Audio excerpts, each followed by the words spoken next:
Bab 1079. Dia terlalu rajin.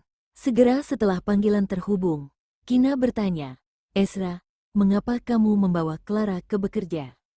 "Rekan-rekan dan bawahanku di sini sudah lama ingin melihat seperti apa Clara kita." Ketika mereka bertemu Clara, mereka semua memuji Clara kita karena imut dan cantik, dan bahkan bercanda bahwa mereka akan membentuk sebuah tim. "Mencuri Clara," kata Ezra di WeChat pribadinya. Selain kerabatnya, hanya ajudan Mark yang menjadi temannya. Rekan atau bawahan lain di ketentaraan tidak memiliki WeChat-nya, jadi tentu saja mereka belum pernah melihat Claranya. Kina bisa mendengar kesombongan dari nada suaminya.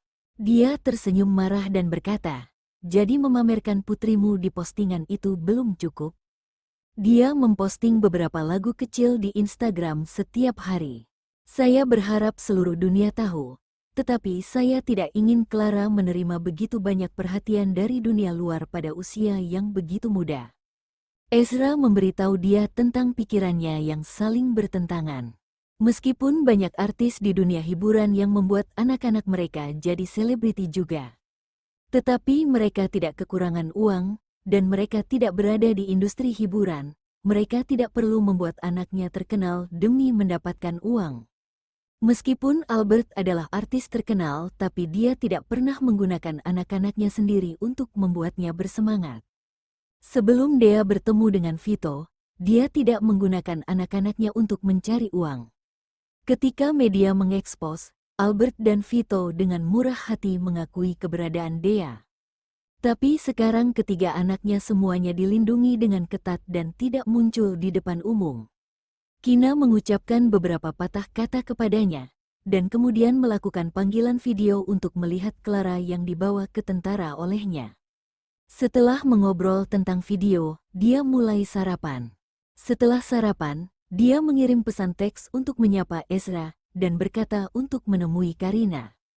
Di rumah Karina, setelah memastikan bahwa luka-lukanya tidak serius dan bahwa Kevin sangat baik padanya, saudara-saudaranya terbang kembali ke Kyoto. Lagi pula, mereka semua memiliki pekerjaan penting, dan mereka tiba-tiba terbang ke kota Beisi tanpa pengaturan apapun, sehingga mereka tidak bisa pergi terlalu lama. Awalnya, Gushen ingin tinggal dan merawat Karina, tetapi diseret kembali ke Kyoto oleh ibunya tanpa mengucapkan sepatah kata pun. Menurut ibu Karina, jika dua orang menjadi pasangan dan salah satu dari mereka sakit atau terluka, itu adalah periode di mana hubungan akan lebih mesra. Lagi pula, semua drama TV dimainkan seperti ini, satu pihak sakit atau terluka, dan pihak lain akan sedih dan khawatir. Lalu bisa menyadari betapa pentingnya kehadiran pasangannya. Setelah diserang di depan umum, Karina untuk sementara merasakan trauma dan tidak berani keluar. Dia mendengar dari Kevin bahwa orang yang menyakitinya adalah fans berat Sisilia. Saat itu, dia difitnah oleh Sisilia dan menuduhnya menjiplak karya Sisilia. Pelakunya adalah salah satu penggemar Sisilia yang gila dan tidak punya otak. Pelaku juga salah satu dari netizen yang dituntut oleh Adam, tapi sidang belum dimulai. Dia juga mendengar dari Kevin bahwa pelaku ditemukan oleh polisi sehari setelah dia diserang sudah dibunuh dan belum diketahui siapa yang membunuhnya. Karina tidak pernah berpikir bahwa plot TV semacam ini tentang membayar seorang pembunuh untuk dibunuh, dan si pembunuh dibungkam oleh orang di belakang layar secara tak terduga dialami olehnya. Karina tidak berani keluar rumah, tapi karena sakit merasa bosan di rumah, jadi hanya bisa menggambar untuk mengisi waktu. Kevin melihat dari lubang pintu dan sedikit terkejut ketika dia melihat bahwa orang di luar pintu adalah Kina, dan buru-buru membuka pintu. "Nana, kenapa kamu di sini? Kenapa tidak bilang dulu? Aku ingin memberimu kejutan." Kina masuk ke dalam rumah sambil tersenyum kecil. "Aku mendengar bahwa Karina terluka 2 hari yang lalu, jadi aku akan menemui Karina.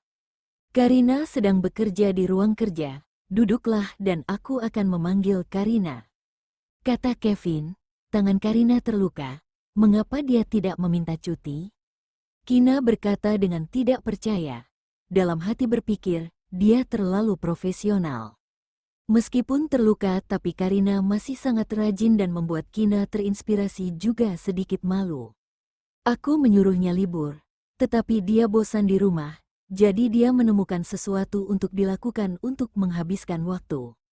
Lagian yang terluka adalah tangan kirinya dan menggunakan tangan kanannya untuk memegang pena. Setelah Kevin selesai menjelaskan, dia pergi memanggil Karina. Di ruang kerja, Karina sedang menggambar dengan tenang. Ketika dia mendengar suara pintu terbuka, dia mengangkat matanya dan melihat Kevin masuk. Kevin berkata, "Nana datang menemuimu, sekarang dia ada di ruang tamu." "Kina ada di sini." Karina segera meletakkan pena di tangannya dan berdiri. "Ya." Kevin mengangguk. "Apakah Clara di sini juga?" Karina bertanya dengan penuh harap sambil berjalan. "Ups, bayi kecil itu sangat imut dan cantik." Memikirkannya saja, hatinya hampir meleleh. Kevin menyangkal, "Tidak, kenapa kamu tidak membawa Clara?" Karina berhenti sejenak dan sedikit sedih. Dia tidak melihat Clara selama beberapa hari. Meskipun Kina juga akan mengirim foto, tetapi lebih menyenangkan jika bertemu langsung. Melihat Kina duduk di sofa di ruang tamu, Karina mempercepat langkahnya. "Halo Kina." "Yah, aku dengar kamu terluka sebelumnya. Aku tidak perlu merawat Clara hari ini, jadi aku datang menemuimu," kata Kina sambil tersenyum. Mungkin untuk kenyamanan, Karina mengenakan kemeja sifon tanpa lengan. Dia melihat lengan kiri Karina, dan lukanya dibungkus 2 kali dengan kain kasa medis. Lukanya tidak besar, tapi sepertinya lukanya dalam, dan belatinya hampir menembus lengan. Tuan kedua tidak akan pergi bekerja hari ini. Ini adalah pikiran pertama Karina setelah mendengar kata-katanya. Tidak, dia membawa Clara langsung ke tentara dan memamerkannya kepada rekan-rekan dan bawahannya. "Tadi malam, aku merasa lelah dan baru tertidur saat larut malam. Hari ini aku bangun terlambat, dan aku tidak melihat Clara ketika aku turun ke bawah dan pelayan memberitahuku kalau Ezra membawa putrinya." Kina tersenyum tak berdaya. Tuan kedua perhatian banget. Karina memuji, lalu tiba-tiba kepalanya berkedut, dan dia berkata kepada Kevin, "Lihat. Ini adalah tipe pria yang harus dicontoh, coba kamu sedikit belajar darinya." Kevin terdiam sesaat. "Oke." Kina menyaksikan interaksi antara keduanya dan diam-diam tersenyum. "Ini mungkin sate hal." "Uhuk, uhuk." Karina berdeham, pura-pura tidak mengatakan apa-apa, dan mengubah topik. "Aku mendengar dari Kevin bahwa kamu sedang bekerja sekarang dan kamu terluka, jadi mengapa kamu tidak istirahat? Misalnya, ambil kesempatan ini untuk bepergian ke kota lain bersama Kevin, lihat pemandangan dan bersantai." Kina menyarankan, bepergian bersama juga bisa membuat hubungan semakin mesra. Kevin merenungkan ini dan berkata, "Ayo pergi ketika Karina lebih baik." Karina, pria ini sangat pelin-pelan. Kevin telah pergi ke banyak tempat selama bertahun-tahun dan berbicara banyak bahasa asing. Jika dia pergi ke luar negeri untuk bermain, dia bisa menjadi pemandu wisata untukmu, Karina. Kina terus membantu. Sepertinya ini akan mudah. Bab 1080. Kapan kamu mau menikah denganku? Kina makan selang di rumah Karina dan Kevin yang memasak. Dia memasak hidangan biasanya, hanya saja ditambah sup obat untuk Karina. Masakan Kevin sangat enak dan Kina sangat menyukainya. Bahkan Karina yang sedang terluka pun tetap makan dengan lahap. Karina mengeluh karena biasanya orang yang sakit akan menjadi kurus. Tetapi sepertinya ketika sudah sembuh berat badannya akan bertambah. Setelah makan siang, mereka beristirahat sebentar. Kina berpikir tidak mungkin Karina akan terus berada di rumah sampai sembuh, jadi dia mengajaknya berbelanja. Tentu saja Kevin juga ikut karena mereka pasti butuh bantuan untuk membawa barang.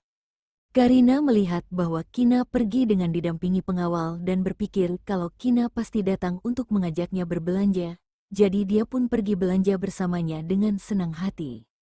Kedua wanita itu senang berbelanja dan terus berkeliling untuk membeli sesuatu. 3 atau 4 jam kemudian Kevin sudah memegang hampir 10 tas belanja dan pengawal Kina juga sama. Kevin mengikuti di belakang mereka dan berpikir dengan serius. Kalau setiap minggu Kina mengajak Karina belanja maka sebulan akan menghabiskan ratusan juta. Apalagi dalam setahun, sepertinya aku harus segera bekerja. Sebenarnya Kina tidak terlalu menghabiskan banyak uang ketika belanja. Tapi ketika bersama Karina, mereka melihat beberapa barang yang disukai dan tidak bisa menahan diri untuk membelinya. Awalnya mereka berencana untuk makan malam di luar. Tapi saat hampir jam 6 sore, Ezra menelepon Kina dan bertanya apakah dia sudah pulang. Kina bilang kalau dia masih belanja dengan Karina. Ezra menanyakan alamatnya lalu berkata akan menjemputnya bersama Kina dan pergi makan malam bersama. Tentu saja Kina setuju. Dia juga belum bertemu dengan putrinya hari ini dan sangat merindukan Clara. Setengah jam kemudian Ezra menelepon dan berkata kalau dia, Clayton dan Clara sudah tiba. Kina berpamitan dulu pada Karina untuk pergi menjemput Ezra dan kedua anaknya. Saat tiba di lantai dasar mall, Kina keluar dari lift dan melihat seorang pria tinggi sedang menggendong bayi dan di sampingnya ada anak laki-laki tampan berusia 7,5 tahun. Semua orang yang lewat memandang pria itu dan anaknya. Jarang sekali bisa melihat pria tampan yang sangat penyayang sepertinya. Clayton, Ezra, Kina berjalan menuju mereka dan melambai. Ezra berjalan ke arahnya sambil menggendong Clara. Di mana Kevin dan yang lainnya? Kina menatap Clara dan ekspresinya berubah lembut. Mereka masih di atas dan aku turun untuk jemput kamu. Sini. Aku mau gendong putriku karena seharian ini aku belum lihat dia. Mommy kangen, di sini ramai, jadi aku saja yang gendong. Kata Ezra, oke. Kina tidak memaksa. Setelah itu dia mencium pipi putrinya. Kemudian menunduk untuk mencium putranya. Mungkin karena ada banyak orang di sekitarnya sehingga Clayton merasa malu dan berkata kalau dia sudah besar. Kina tertawa. Dengan sengaja mencium pipi putranya lagi. Kemudian mereka berjalan untuk menemui Karina dan yang lainnya karena ingin makan malam bersama.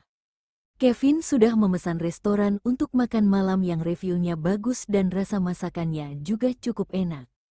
Karina menatap Clara yang ada di gendongan Kina. Dia terlihat sangat imut dan cantik. Jika tangannya baik-baik saja, dia sangat ingin menggendong Clara selama beberapa saat. Setelah makan malam Karina mengobrol dengan Clara sampai akhirnya dia tertidur. Sekarang sudah hampir jam 9 dan akhirnya dia berpamitan dengan Ezra dan Kina. Kevin, Clara lucu banget ya. Aku juga mau punya anak yang imut. Karina meraih lengan Kevin dan berbicara. Biasanya seorang bayi akan terlihat imut sampai mereka berumur 1 tahun. Tapi Karina merasa Clara sangat cantik dan imut. Bulu matanya panjang, matanya yang besar dan indah, bibir kecilnya pun berwarna pink. Duh, sangat cantik. Melihat bayi kecil yang cantik itu cukup membuatnya merasa lebih baik.